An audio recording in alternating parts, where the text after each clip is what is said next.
Beatrice is first tonight. So, and you know what? This is going to be Beatrice's first time on Global Star Party. So it's going to be cool. You talking to me? Yeah, I'm talking to you, talking to everybody. Are we live? We're live. Yes. Oh, goodness gracious, great balls of fire. Edward, Simone, howdy all back in the States, I guess. Yeah. Richard Grace. I love this visualization that's in this this preview thing. What is it? Is it It's like a supernova? Oh, supernova. Okay. Yeah, supernova. Oh, there it is. I see it now. Yeah.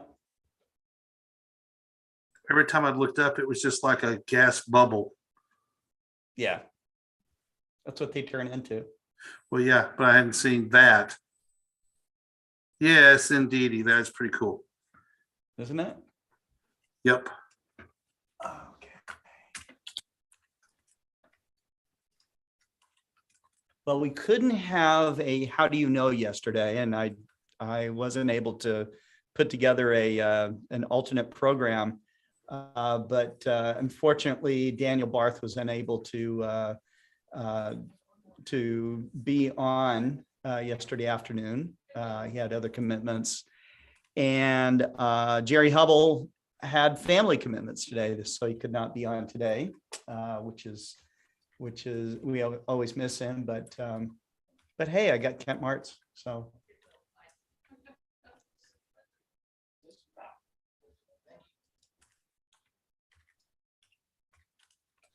So, and Kent's got something pretty cool to show today. So Yes, I do. A world first. A world premiere. That's correct. Something that's in stock and ready to ship. Oh, really? They're in stock too? I think they are. Hang on a second. Yeah, they're in stock. Cool. Yes, these are in stock. Not a lot of them, but we got some.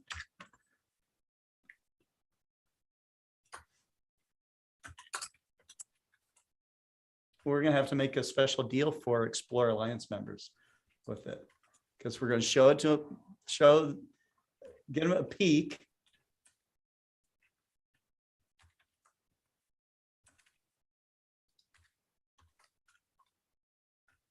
Right? We can do that. We won't come up. I don't know what the pricing on them. I haven't seen that yet. I haven't had time to look it up. Yeah, we're still figuring that part out. Kind of unusual that we already have it, you know.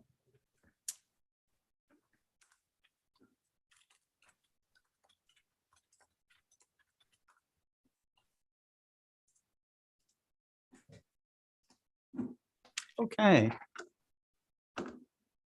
So let's get started.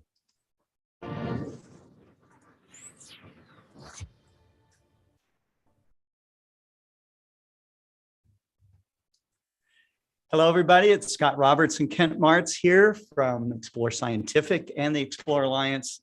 And we're doing like some coming attractions today, but because we have the 82nd Global Star Party coming on, we've got new people. Let me give you a rundown of who's going to be on Global Star Party tonight. Of course, we're going to have David Levy. David Eicher from Astronomy Magazine will be on. He's going to show, he's been showing these minerals and crystals and stuff like that. And he's got these, he said, tonight it's going to be my collection of leads. And I was going, okay, he's going to get the lead out. So that sounds almost boring, but lead is a very beautiful mineral. But there's all these different colors and crystals and minerals and stuff. And apparently lead in its mineral form is extremely rare on Earth. Didn't know that, but there you go. In a pure form. I suppose. Yeah, up in Missouri, there's a town that's actually across the border in Kansas, Galena, Kansas. Yeah. And Galena is another word for lead because there was big lead mines there. And if you like ghost towns, there's a ghost town in northeast Oklahoma where the lead mining then created these gigantic chat piles. and the entire town, it's Pilcher, Pilcher, Pilcher, Oklahoma. Pilcher, Oklahoma. Look it up. Is effectively a ghost town. It's a city that has been depopulated, a small town. But the entire town is a Superfund site, and you can still drive through and see these ginormous piles on Google Earth. So anyway, Interesting. So who else is going to be on, Scott? Okay, so we're going to have John Goss is going to be joining us from the Astronomical League. We thank the Astronomical League for supporting all of the global star parties. It's been very cool. Professor Kareem Jaffer is going to be on. Beatrice Hines, who was the first one to log in today in chat, is going to be on Global Star Party for the very first time. It's very cool. Molly Wakeling, Astronomolly's Universe, she'll be on. She's a great astrophotographer, as is Beatrice. Adrian Bradley, Nathan Hellner Mestelman. He's the guy that does the cartoons, and he always comes up with these stories and poems, and his sense of humor is unique, but also very cool. DP Gautam from Nepal will be on. Marcelo Souza, Professor Marcelo Souza from Brazil will be on. Then we got Gary Palmer from the UK. He's going to show probably some more image processing. And then we got Rachel Freed. It will be her first time on. She is she's president of a program called InStar, which is a program to help students understand astronomy. So it's very cool. Jenny Bedell Shelley, who often watches us here as well. It's her first time on. And then we got Maxi Falaris on. So some other people might join. Nico said he might join later on the program. We'll have to see how he's doing, but nice lineup of speakers. So that will start at 6 p.m. Central, 82nd Global Star Party. And let's see who's watching right now. We've got Beatrice, of course, Eduardo, Richard Grace. Richard hasn't been on Global Star Party for a long time. I wonder if when he's going to be ready to come back on. Harold Lake says, howdy, triumphant Tuesday to you all. Yes. Harold Locke, excuse me. Centil Nagapan. Hello, everybody. We've got Catherine Amber. Hi, Catherine. It's nice to see you on. We've got who else? People are just saying hello and greetings. Tarek from the UAE is on. And we've got, have to get down here past the salutations.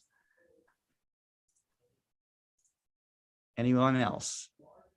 I think that's it for right now. So anyways, and for all of you guys that aren't chatting on there, thanks for tuning in. But we talked about Global Star Party tonight. Wednesday, we have First Light Chronicles. Thursday, we've got On the Wing. And then Friday, focus on astrophotography. So hopefully we don't have any more program interruptions through the rest of this week. But occasionally things happen. People have family things that happen. There's other commitments that we all have in our busy lives. So we just kind of roll with the flow. But you got something new to show, Kent. Yes, I do. Yes, you do. Do you want to start with the big ones or the little ones? Let's start with the little ones. Okay, we'll start with the little ones. Well, you have the little ones, and I have the big little ones. So here's the big little ones right here. Let me show the box first. Maybe that'll be the best part. Here, I got a box right here. I got, there we go. Yep.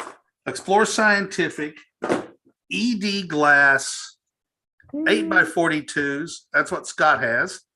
And right. I've got the 10x42s right here out of the box. Here they are. And I use the 8x42s and 10x42s. And Pollux and Castor made a really nice fit in the eyepiece of these for a field of view. Not a lot of difference between the 8x42 and 10x42. The 8x42 had a little bit more. 10x4, sir. Exit pupil difference. And yeah, a little bit of exit pupil difference, although not very much, but not noticeable. But I could just fit the Pollux and Castor in the 10x42s.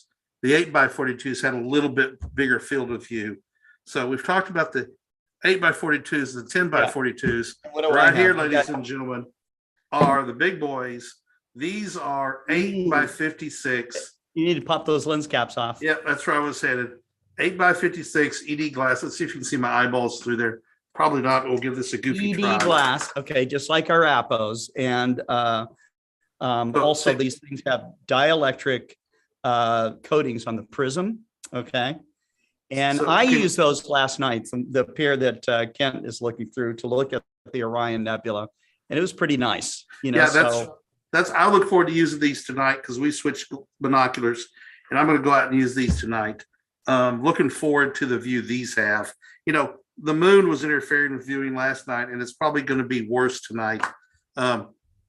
Twist up eye cups, so make it easier to use. Really nice smooth diopter to set the focus. Flip down keepers on these. And just pull out if you don't want those lens caps on. And then the standard has a little strap right here. You can put over the neck strap to keep these hooked to the neck strap. I'm looking forward to using these tonight. Hopefully it's going to be clear.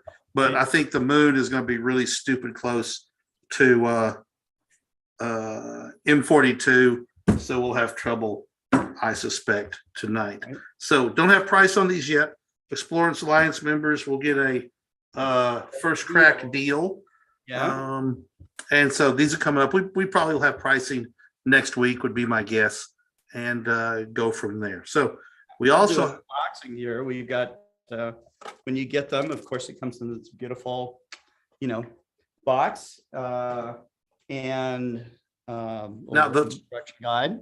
The box is not the Wiltarian star map box. It's just a very elegant, plain white, simple box. Yeah, because you could, although a lot of people are going to use these for astronomy, they are great for looking, you know, at wildlife and all the rest of it. But look at this strap. I mean, that strap. Nice, thick neoprene. I mean, that's like, I used to surf and dive, okay? And that neoprene thickness right there is very comfortable. It's very wide, so it's gonna, you know, you're not gonna have any neck strain. Doesn't dig in. On, right? And then you've got another strap here that will hold the case. And the case has these nice rings where those attach, okay? So there's your case, Explore Scientific. And voila. Now, these binoculars, they have very nice sculpting on them too, which is sculpting is important, how it feels when you hold them. And the way that I hold binoculars is I run my thumbs. So I've got my entire grip all the way from the palm of my hand to the end of my thumbs on the binocular. Okay. Yep. And then what I do is I lower, you know, if I'm just looking straight ahead, I lower my, you see these things just pull out. I lower my arms down so that my tricep is just kind of resting up against my chest. And then I kind of push up. Now I know Kent also uses the hat trick, okay, which we can show. Here we go. Yep. All right. But this is what I do.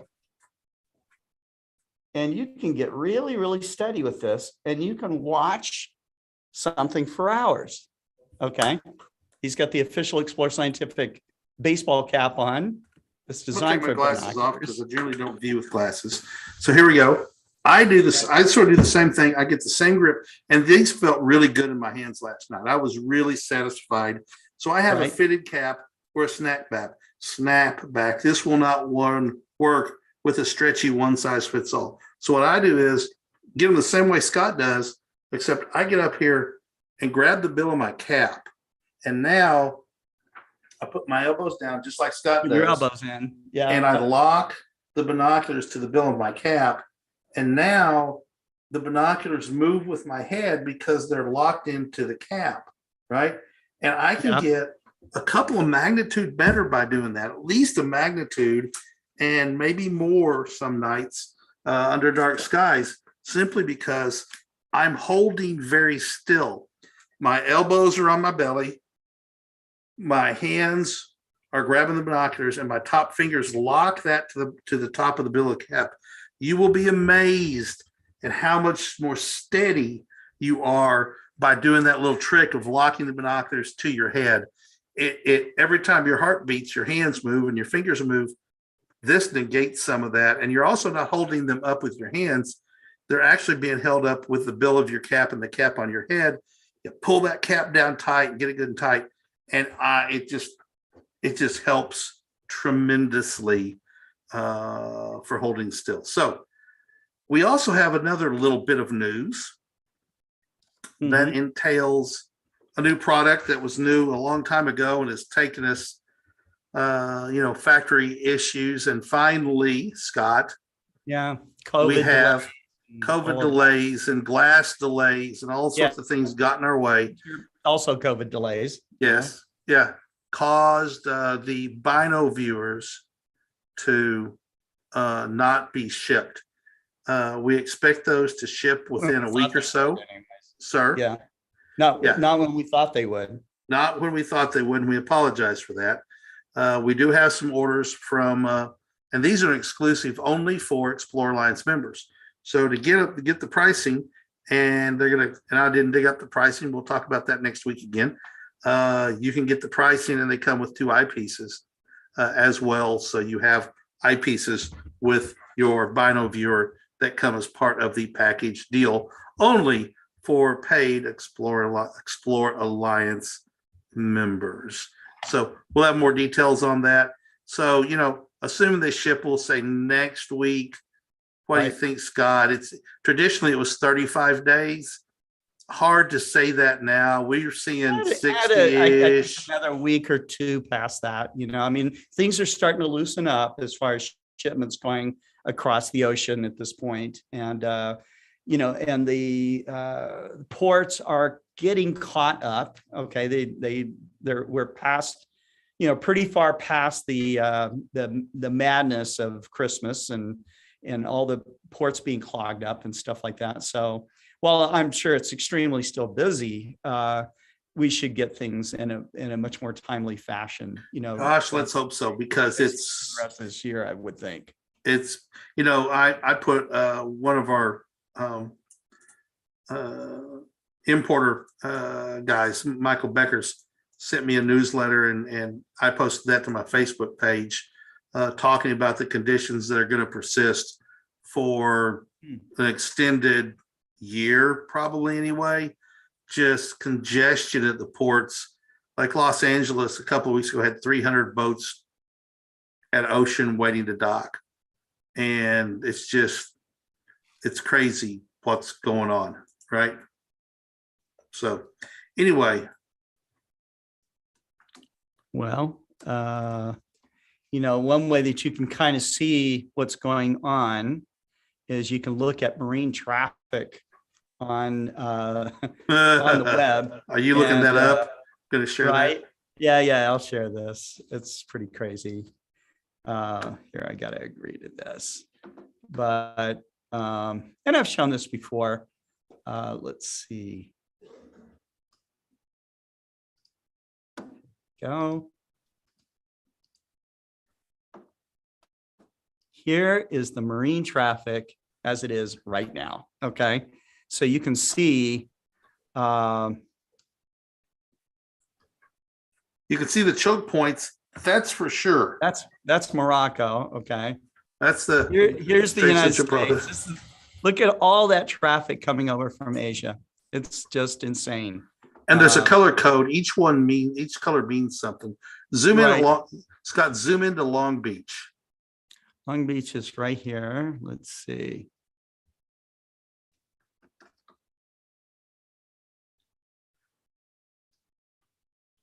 For some reason, it's Well, jumping around. let's on just me. slide. Here we go. Here we go. Here we go.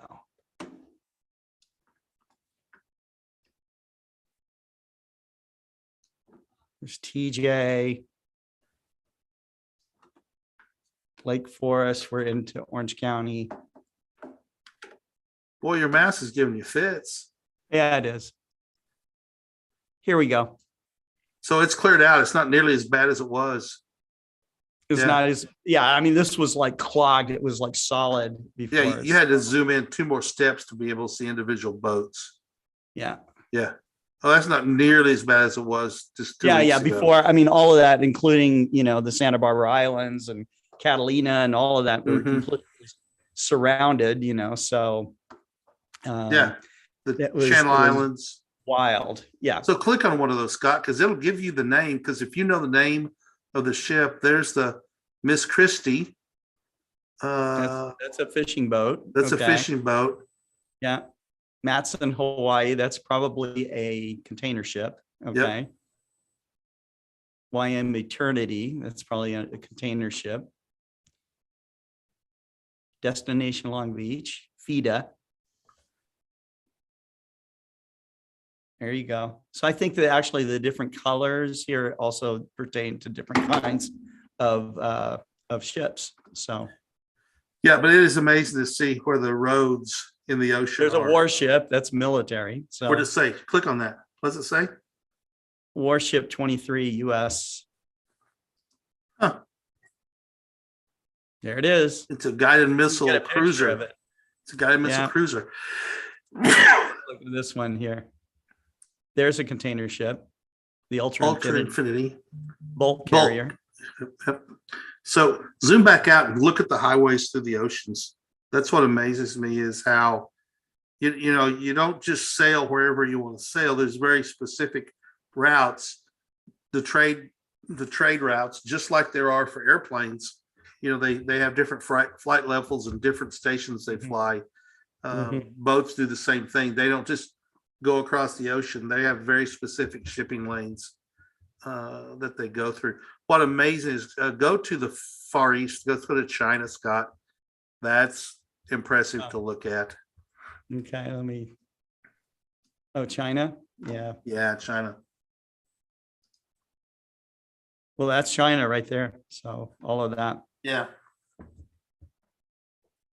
So yeah, we can track our boat when we get a container shipment. We get a vessel name. We know even our container numbers and everything like that, and we can see from a shipping manifest which boat it's on, and we can track it as it comes across. What we can't track is by the time it hits the port, how long it takes for the container to go through customs. Right. That was a big backup as well for a long time because they were receiving so many containers, and there were, like there is everywhere, there's an employee shortage, so apparently just in the United States alone, there are millions more jobs than there are employees. So it is another thing is congestion at rail ports, availability of multimodal rail cars. In other words, rail cars to set the containers on and get them shipped from the port to another port. And then there's cab shortages. Like we have a container coming in with pulsar domes coming in from England, the UK. It took well over a month to find a container from the time we had everything ready. It took more than a month to find a container to put them in. And then it took like 15 or 20 days to get out on a boat. And it's supposed to be here the end of the month. We're looking forward to that because we have some customers who are champing at the bit to get their pulsar domes up and going. So very excited about that. I don't know that everybody knows that we have pulsar domes. Well, there's a new thing to talk about, Scott. Let's pull it up here. We've been selling the pulsar domes for about a year now. Yeah. Let's see. Maybe it's under imaging, remote observatory. Observatories. Here it is. So if you go under go to explorescientific.com and you go under imaging, because we figure if you want an observatory, this is not always the case, but often the case. If you want an observatory, you're going to be doing some imaging. Okay, so here we are.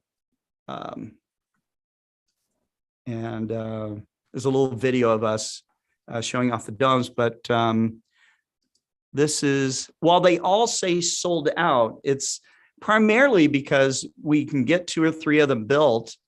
And as we're having them shipped over, they are, already getting sold often before we can even get them here. These are amazing domes. They're effectively a special order product, Yes. So we're trying to get stock, like Scott said, but every time we get stock, they're gone before we get them. And so we're trying to get enough so we actually have stock ready to ship. It takes time. And these are fiberglass domes. So the molds designed for these fiberglass domes were done on a CNC, so they're extremely precision. Okay, so you're not going to get parts that are not fitting right and that kind of thing. They'll keep your equipment dry. The really cool thing about having some sort of an observatory is that you are ready to observe, and that makes excellent time, use of your time. So definitely, now I'll admit they're not cheap, okay, but they're not cheaply made, and they are intended to last you more than a lifetime. And they come apart, okay? So let's say that you buy one, you have a place to put it, and you move, okay? Well, you can take your dome with you. So that's the other good point about this. You can also buy them just where the roller dome top. So if you wanted to put it on like the roof of a house, for example, that's possible. We know people that have built trailers and have put observatory domes on top of them. So there's just a lot of things, limited really by your imagination. But those are just some of the things that we have. Yep. So, we have 2 different sizes of domes, a 2.3 meter and 2.7 meter, if I remember correctly. And they have equipment bays that you can add in. You can have either 1 or 2 equipment bays. They come with shutter drives, 2.2 meter, excuse me, and 2.7 meter, I think they are. Yeah, you can see meter. One of the domes with the bays on it. Right. Okay. And they have shutter drives, dome drives, security clamps. We used to sell 2 sides, and you can see there's different ways to configure them, either opposite sides or 45 degree or 90 degree angles. There's multiple ways to configure them, but they come with clamps to keep the dome on their security and keep the wind from blowing off as well. And over there on the right, Scott, is somebody who has put one on the roof, shows different ways to install them. That's a concrete cylinder, it looks like. That's a very cool one. Yep. Dome's open. Right. So click on, there we go. That's a concrete. Somebody made a concrete ring and put the dome on the top of a concrete ring. And this one, there we go. On top of another, looks like a garage. It's in a university, or what do you think? Or a home garage? No, it looks like a home garage. Looks like a home garage almost. Looks like a nice garden. Yeah. Yeah. So looks like a modern sort of English Tudor versus that and that kind of gives away where they're made. They're made in England. Yeah. Okay. It does look like the house on the right does look sort of English Tudor, doesn't it? Right there. Yeah. Right. So very nice, easy to put together, well-made pieces of kit for anybody who wants to set up a permanent observatory. So make their viewing pleasure much easier. Just go out and roll the dome back and go to viewing. Really easy to set up remote control operation with that. so you can have a PMC8 system in there and go in and operate your dome. Very cool. Very cool. Jeff Wise wants to know if I have one that fits 4 piers. No, I don't. But if you're, I probably, for you, Jeff, I would probably definitely recommend a roll-off roof observatory. Right. So, and you can make those yourself or you can have them built. They're usually not, those things are usually not knocked down where you can take it with you if you move. But David Levy, for example, the Jarnac Observatory is a big roll-off, and he's got more than 4 piers in there. Okay, yeah, it's loaded with gear. All right, it's a big roll-off, but it's comfortable too. The advantage of a dome is that if it's windy, you can keep the wind off of you. Also, because you're looking through a slit, if you're in town, you're an urban astronomer, or even in the city, for example, you can block off a lot of stray light, okay, which is very nice. And and with all the electronics and everything and the remote operation that you can install in these domes, you can do, you can be in the comfort of your living room or in the comfort of another country if you wanted to, and operate your telescope and your observatory remotely.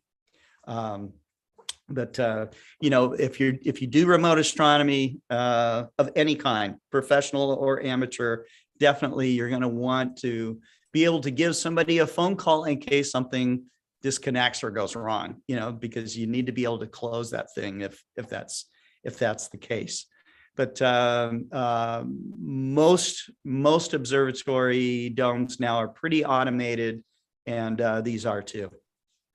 So Scott, you've got me curious now how big his roll-off observatory is. So through the miracles it's pretty big. Yeah, it's pretty big. It's like miracles of Google Earth. It is. You want to share your screen? You're looking right at it. I'm looking right at it. Yeah, I'll do that. Hang on, let me come over here. Maybe David can wave back at us. Yeah, live. So there we go. So am I scared? I don't think Google Earth's that good yet. Am I sharing the screen, Scott? Yeah. There we go. So it's 14 feet wide, and it's a 2-stage observatory. This is a warming room right here. So the observatory is, I'm going to say 22 or 23 feet long. It seemed longer than that, but boy, he's got a lot of stuff packed in there. Yeah, he does. Yeah, you can see that observatory dome off to the right. Right. It's a pretty big observatory. Yeah, it's let's just move it over here and see what the diameter is. Tell you what, Google Earth is a pretty cool program.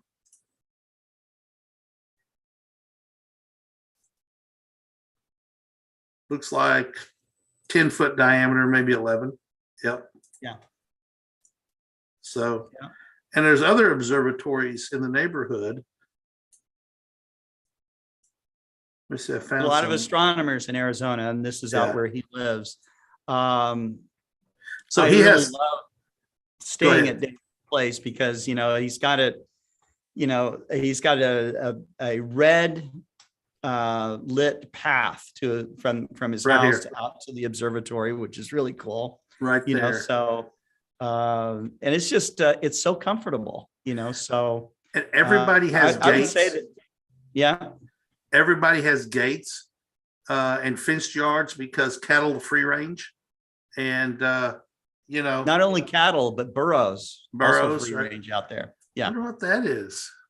And that is on David's property, and that was set up, I think, to be like 3 observatory pads. I can see it right there, and right there. I don't think he's ever used it. Interesting. But yeah, very cool. It is cool. It is very cool. Actually, it's very hot in the summertime and very cool otherwise. Yes, it is. But to his west, there's 2 things: Diddley and Squat. Yeah. He has, the air quality out in Arizona is so transparent that he showed me one time. While I was at his roll-off roof observatory. He says, "You see the moon?" He says, "Just keep watching it." And it was setting. Okay. And I was able to see the green flash. You've heard of green flash from the setting sun. I watched the green flash from the setting moon. So that was just mind blowing. Wow. I've never seen either I didn't know one. you could do that. So, but it absolutely is true. And David's seen it several times. I'd only seen it that one time. Yeah. All right. All right. Anything So, else? well, let's see. My landlord said definitely nope for my dome on my balcony. Okay. Sorry about that, Pekka. I think that several people here are either have domes or are looking to build some sort of an observatory. And don't forget too, we have the 2-room observatory tent. So if you got only a temporary scenario, but you want to keep the wind off and you want to protect your equipment a little bit, that is something that works out pretty well. So, but I think that's all I have for right now until we get to Global Star Party, which is going to start up at 6 p.m. So it's 4:43 p.m. right now. So we'll see you in just over an hour. Take care. See you, Scott. Or not Yeah. Scott. I'll see you in a few seconds. I'll see everybody else later. See everybody else Bye. later. That's right. See you guys. Take care.